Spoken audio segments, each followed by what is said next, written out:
I don't know if everybody's back, but before I forget, in the introductions, I failed to mention a couple of people here from the utility, and I wanted to do that before I forget again. Over here is Doug Prather. He's the water superintendent for Southwest Bartholomew Water Corporation. You've been with Southwest for how many decades now? I don't know. 36 or something. And then I'm glad that Chuck Haynes, who's the Water Corporation president, was able to join us today. Thank you, Chuck. You've been on the board for how many years now? Just about 30. 30. So the water utility has been blessed with a long memory, shall we say, which is good. It's getting a little fuzzier. What day is it, Pat? You go into that mode. I'm okay about 30 years ago, not so good about today. It seems to be that when we work with water corporations, there is usually a lot of consistency. When you go work for municipalities, there's a lot of short-term memory because of elections and board changes. So it can create quite a different environment to work in. But it's nice to work in one where there is some memory and you have a consistent board to work with, and you can develop that rapport with them. Well, next we're going to talk about the bidding and construction process. Tom? Basically, I'll go over a timeline of how we proceeded after the permitting was done, discuss the bidding process, which covers those 8 items. Go ahead. And then go into construction, which is some of the meat for today. Go ahead. Well, timeline. We finally had our release from Rural Development summer 2012. So we advertised in September, received bids on October 18th, and we're able to award by December 21st. Our goal was to have it under contract before the end of the year, and we met that. It was nice in this case because we didn't have to close on our loan, because our original loan closing for the first 3 projects had the money for this project in it also. All we did was have to get approval from Rural Development and then have contract signings. Well, we started the contract time on January 1st. The first construction when Reed & Sons arrived on site was in March. They worked on all the underground stuff and completed that by around the end of May, so that when DN tanks came in here at June, everything was ready for them. And the actual tank construction started on June 17th. I think it was supposed to start on the 3rd, but where were they? Dubai or something was what I was told. They were building a tank over there. So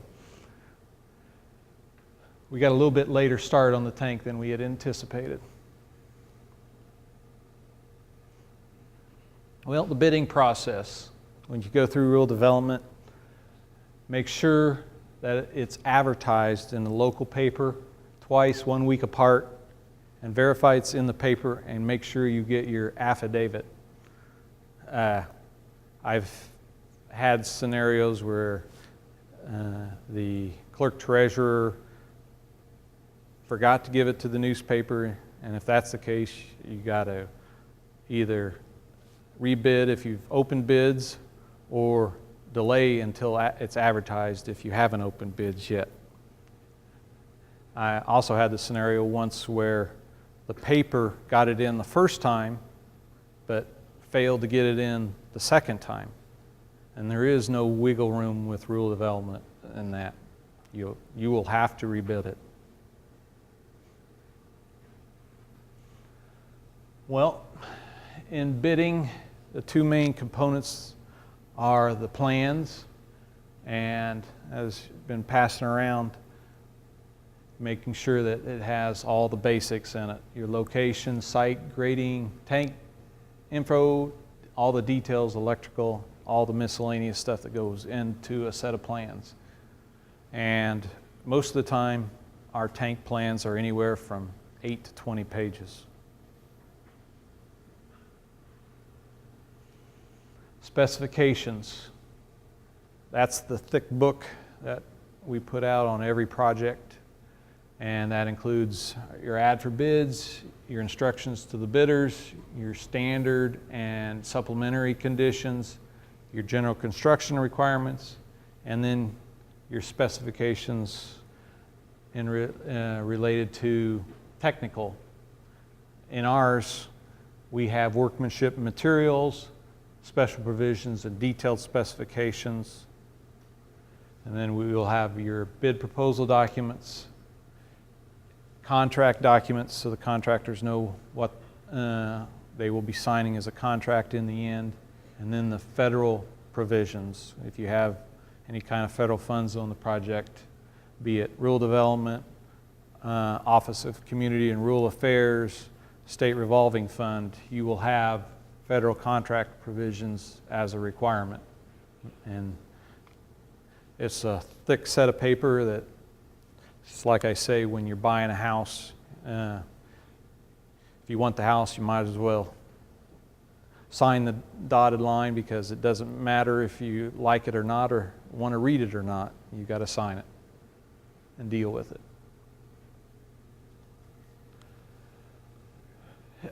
it. Bidding. With rural development projects, we always have a pre-construction meeting and a pre-bid meeting where we answer questions, and any questions that are pertinent we put out in an addendum. We also take and prefer emailed questions so that we have documentation of everything. We will take phone questions, but they're discouraged just because talking over the phone there can be discrepancies over what people said versus what was intended. And we put out any latest information if anything new has come up in the addendum. So contractors have pretty much everything that is current and known for the project prior to submitting their bid.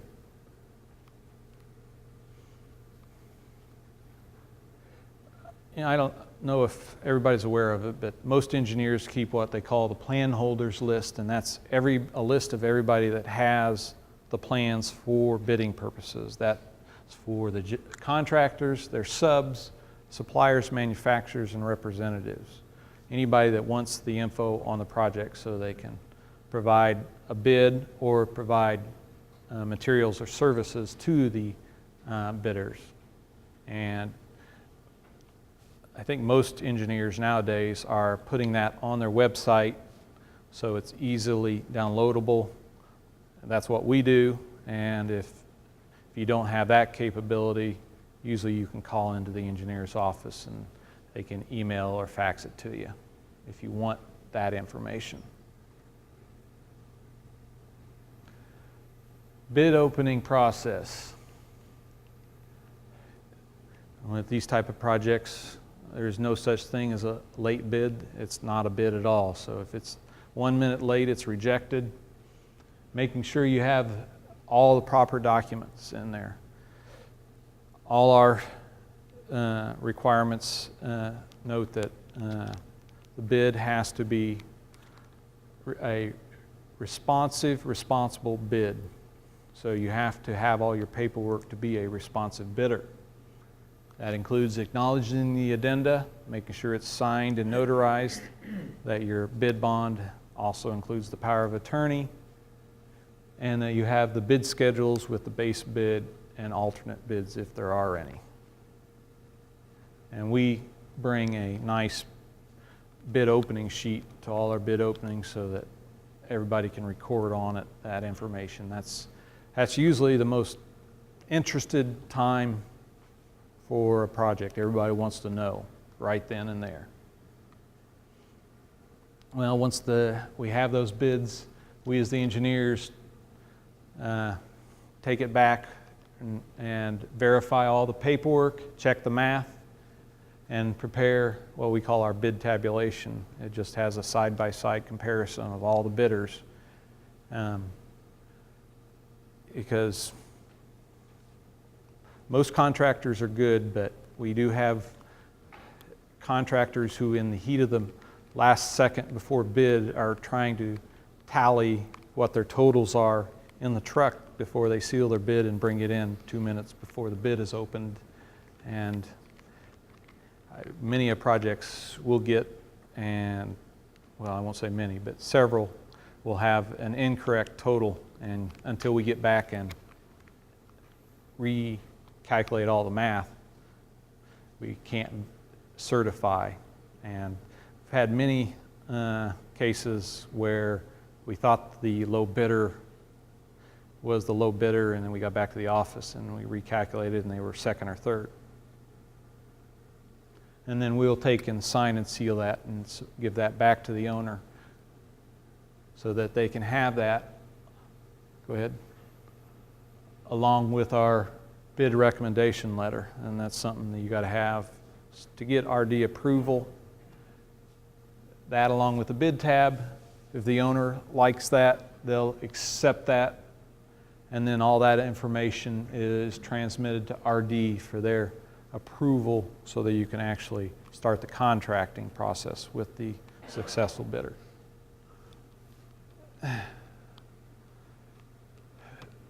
Usually with RD you've got to go through a loan closing process, but like I said earlier, we had done that on the previous 3 projects. It is a 2 to 4 month process, and it seems to be you have to have free and clear title to all the land, and your attorney has to sign off on that. Getting your attorney to sign off on all that usually seems to be the biggest headache before it's the advocate's office of rural development will bless the final loan closing. So it's something you can do before you even bid the project, and we're recommending it to all project owners. Some RD offices are even requiring it now, although it's not a statewide requirement.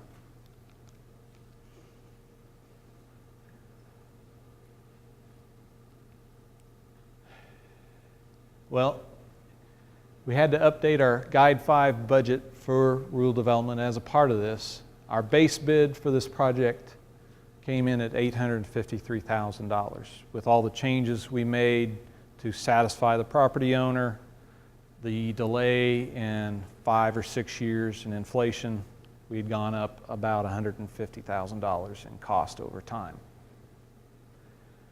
All projects we recommend that you have a 3 to 5% contingency, and in this case we started at a little over $37,000 in contingency funds.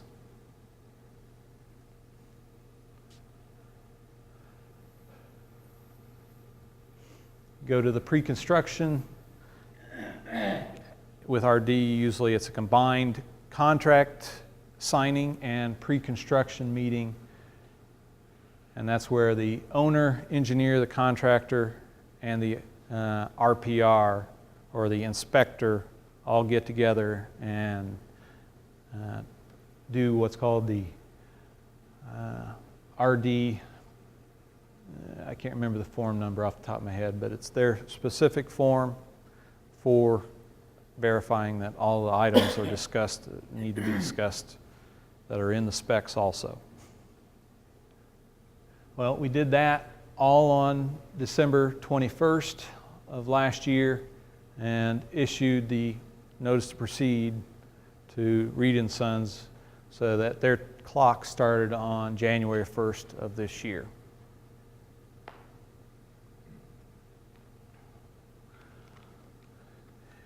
One of the constraints of rural development is the inspector has to be approved by both the owner and the rural development state engineer. In this case,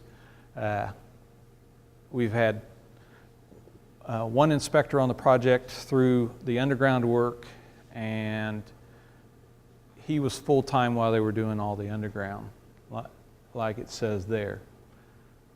Well, we've now switched to the tank, which doesn't require an inspector full-time.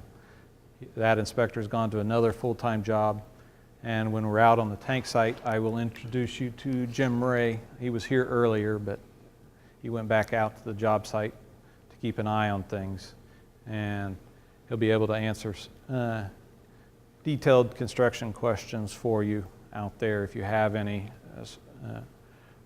that's happened since the underground work was completed.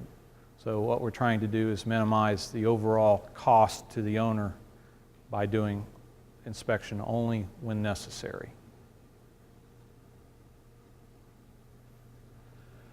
We hold monthly construction meetings where we review pay requests for processing so the contractor can get paid on a timely fashion. And with rural development, they're usually pretty prompt and quick on payment. And I think the contractors generally like that. They like to get their money in a reasonable time. They don't like to wait 30 to 60 days. It can put them into a cash bind. We review the schedule, make sure that nothing is lagging, or if there is a lag, what's the cause, and is it something that can be dealt with, or is it going to affect the end date? Is there any permits, issues? Make sure the as-built are being kept up, and review any other items that have come up since the previous month's meeting. And then miscellaneous, just scheduling of when the next construction meeting will be. Pay requests, when you do rural development, they now use the EJCDC C620 pay request form, and the contractor submits that to the engineer prior to the meeting, and then the engineer brings that to the meeting for review and approval by the owner after it's been reviewed by the engineer, and then it's processed at that same meeting. So it's a nice, quick process in this scenario. Well, where do we stand to date? Project work completed. The line is across the highway and up the hill to the edge of the tank site, waiting for connection to the tank once it's in. As you go out there, you'll see that the road is partially complete. The base is down and ongoing. The tank excavation, the hole's all dug out, and they've got the stone down for prep. The materials for the tank are, I think, all there, or in the process of being delivered, and they're starting on the panel sections and the base floor. And they're working on the floor currently and starting on the actual precasting of the panels. Sump, yes, the sump. The water main comes in, and we do have a sump in the tank. And on a ground storage tank, we recommend that you do have a sump so that if you do a wash down, all tanks over time will accumulate all that minor iron and other grit that's out in the system. Some of it will settle in your tanks. So if you have a sump in there, it's a nice, easy way to stick a sump pump in and pump those dregs out at the end.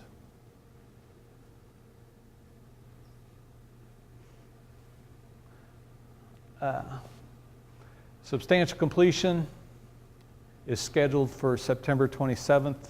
That's the date that the contractor needs to be done with the project. And right now, their schedule is showing being done either the end of August to mid-September, dependent upon weather conditions throughout this summer. And for substantial completion, that means the tank's in service and the utility can use it. At that time, you develop a punch list of any remaining items to be completed, perform the RD pre-final meeting, and review all those to make sure everything's acceptable to the owner and to RD, and the contractor knows what he's got to do to be done, complete for the project. Well, this project, we had a 30-day final completion, so the punch list is to be done within 30 days after the substantial completion and approved by the owner and the engineer. And then hopefully by the beginning of November, everything is done and we're off the site, and it's pretty much back to just general conditions of what it was before. Lastly, warranty review.